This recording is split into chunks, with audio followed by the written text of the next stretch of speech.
जब जब नाचता नहीं हो खाता लड़ाई कौन रंगता रह जे हमके बचाई देखा नाच में बवाल होइया के। रुको जरा, सबर करो, बोला धक्का बुक्की नहीं करने का, आराम से लेने का।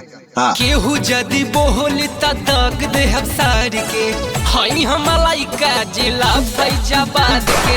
केहू जदी बोली त दग दे हम सार के हई हम लइका जिला रंगदार के। का बुझलू? हे कावत